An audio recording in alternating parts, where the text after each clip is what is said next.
Churchill and everything that brings together, opening up northern Manitoba, a huge host of opportunities there, opportunities from energy, agriculture, critical minerals, and beyond. And the great thing about visionary projects like this, and I want to give full credit to the Premier for it. Good day, political enthusiasts.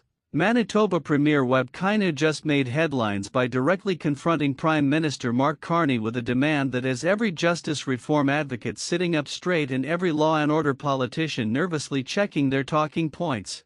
Kinew is not asking politely anymore, he is demanding a complete overhaul of Canada's sentencing and parole system, and honestly, the man is visibly upset, frustrated, and absolutely done with waiting for federal action. This is not your typical cordial federal-provincial meeting. This is a premier who has had enough, and he is not holding back. Quick favor, if you are loving this, hit that subscribe button and smash the notification bell to keep getting the latest updates on Canadian and UK politics. Cheers if you did. Now back to the show. So let us set the scene here.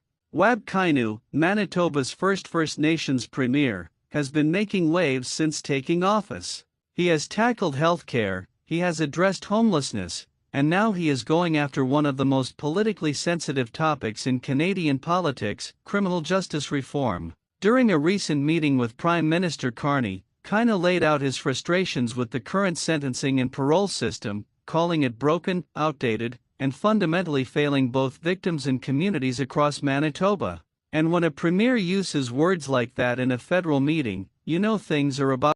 Also including the governance of it, is what happens. There are things that you don't anticipate at the start. So if you move big, they can be there, and it's a full partnership. We got a lot of work to do on that. We talked about a lot of subjects in great detail, including the Port of Churchill expansion and how it can grow the Canadian economy. We've got a work plan that our two teams are focused on. The Prime Minister and I agreed to meet. To get interesting. Here is what has Kinew absolutely fuming. Manitoba, like many provinces, has been struggling with violent crime rates that refuse to budge despite endless policy discussions and political promises. Communities are scared, families are demanding answers, and meanwhile, the criminal justice system keeps churning out the same results. Repeat offenders are cycling through the system faster than a Tim Hortons drive-through at lunch hour. People are being sentenced, serving minimal time, getting paroled early, and then ending up back in the system within months. It is a revolving door that benefits absolutely nobody except perhaps the lawyers billing hourly. But here is where Kinew's argument gets really compelling. He is not just complaining, he is coming with solutions. The Premier wants mandatory minimum sentences reviewed and reformed, particularly for violent offenses. He wants parole eligibility tightened so that dangerous offenders actually serve meaningful time. And perhaps most controversially, he wants the federal government to give provinces more say in how these systems operate because, as Kinew rightly points out, provinces are the ones dealing with the consequences of federal quarterly in order to keep this project moving forward. And we discussed a whole lot of other great opportunities for the Canadian economy. Justice policy every single day. Now let us talk about why this matters beyond Manitoba. This is not just a prairie province problem. From British Columbia to Ontario to the Maritimes, provinces have been screaming about the same issues for years. The federal government controls criminal law and sentencing guidelines, but provinces manage courts, corrections, and policing. It is like asking someone to bake a cake but not letting them control the oven temperature. You can follow the recipe perfectly, but if the oven is malfunctioning, you are getting a disaster regardless. And speaking of disasters, let us briefly hop across the Atlantic because the UK has been wrestling with remarkably similar issues. Britain's parole system has been under fire for years, with high-profile cases of released offenders committing serious crimes whilst on parole. Sound familiar? The British public has demanded tougher sentences, longer prison terms, and stricter parole conditions. The political pressure has been immense, leading to multiple reforms under various governments. Yet somehow, the problems persist. Canada would do well to learn from Britain's struggles rather than repeat them verbatim. Back to Kinew, because this is where things get properly spicy. The Premier did not just raise these concerns privately. He made them public, deliberately putting pressure on Carney's new government to act quickly. This is political chess at its finest. Kinew knows that Carney is still finding his footing as Prime Minister, still building his cabinet, still figuring out his legislative priorities. By going public now, Kinew is forcing justice reform. You to address some allegations the people in Fork area, I believe, deserve some answers to. They voted in Mark Wasiliu as an NDPer. He's now an independent MLA after being ousted from your party, but he has made some serious allegations. Wasiliu has said that you, quote, lunge on Carney's agenda whether the PM likes it or not. Brilliant? Absolutely. Risky? You bet. Now here is the awkward bit that nobody really wants to acknowledge. Criminal justice reform is politically toxic. If you push for tougher sentences, progressive voters accuse you of abandoning rehabilitation and perpetuating systemic injustice. If you advocate for lighter sentences and better rehabilitation, conservative voters accuse you of being soft on crime and endangering communities. There is literally no position that makes everyone happy, which is why most politicians avoid this topic like it is a live grenade covered in hot sauce.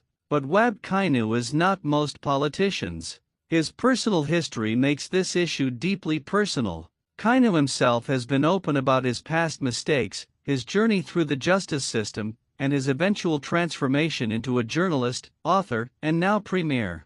He understands both sides of this equation in ways that most politicians simply cannot. He knows what incarceration feels like. He knows what redemption requires. And he knows when the system is failing because he has seen it from the inside. That unique perspective is precisely what makes his demands so compelling. This is not some ivory tower politician theorizing about justice reform over brandy and cigars. This is someone who lived it, survived it, and transformed it. At him during a campaign event in the summer of 2019 and said, quote, I'm the leader, you do what I tell you to do, end quote. He alleges he was asked to, quote, lie for Wab, end quote. I know you have heard these allegations. The PCs have now called for the ethics commissioner to look into this as well. Himself despite the system's best efforts to keep him trapped. When Kinew says the parole system is broken, he is not guessing. He knows. So what happens next? Well, that depends entirely on how Prime Minister Carney responds. If he takes Kinew seriously and actually commits to meaningful reform, this could become a defining achievement of his premiership. Criminal justice reform done right could reduce crime rates, save taxpayer money, and actually make communities safer.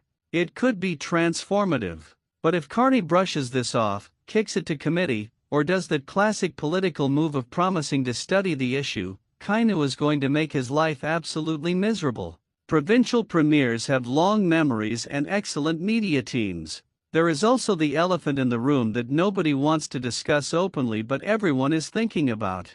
Indigenous Canadians are vastly overrepresented in the criminal justice system. They make up about 5% of Canada's population but nearly 30% of federal inmates. That is not a typo. 30%. So when Canada's first First Nations premier demands justice reform, there are layers to this conversation that go far beyond simple law and order politics. This is about systemic inequality, intergenerational trauma, and whether Canada's justice system can ever truly be just for everyone. Kinew's frustration is palpable, justified, and frank. Is any of this true, yes or no? No.